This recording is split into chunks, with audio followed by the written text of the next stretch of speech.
আমি আপনাদেরকে 3টা তাসবিহ বলে দিব।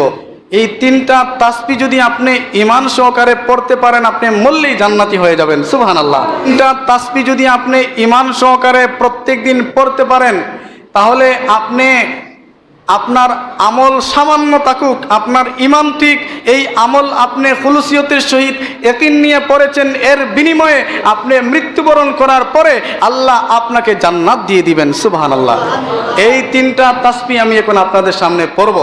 এই তাসবিহটা সলফে সালিহিন দ্বারা অনেকে বলেছেন যে জুমার দিন, আজকে জুমার দিন মাগরিবের নামাজের পূর্বে মসজিদের মধ্যে এসে নামাজের অপেক্ষারত অবস্থায় যদি কেউ ঈমান সহকারে পড়ে, আমরা আদব ঠিক করে হামসে বড় কোন হয়, দিল সে বড় বহুত ভাই, আমি বড় বাটপার হয়, এরকম না।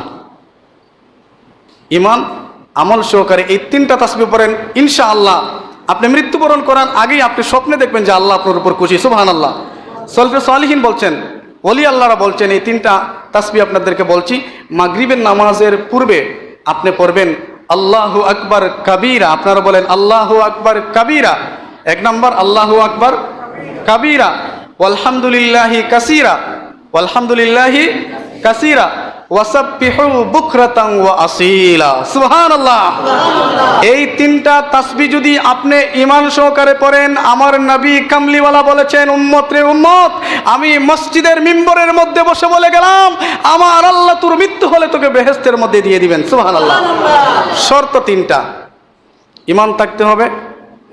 2 নম্বর, কারো ক্ষতি করতে পারবেন না, কারো ক্ষতি করতে পারবেন না, কারো ক্ষতি করতে পারবেন না। 3 নম্বর, ইখলাস, ইয়াকিন, বিশ্বাস, আল্লাহর প্রতি আস্থা রেখে আপনি এই 3 কাজ ঠিক রেখে এই তাসবিহ পড়লে আপনি বেহেশতে বেহেশতে বেহেশতে। সুবহানাল্লাহ।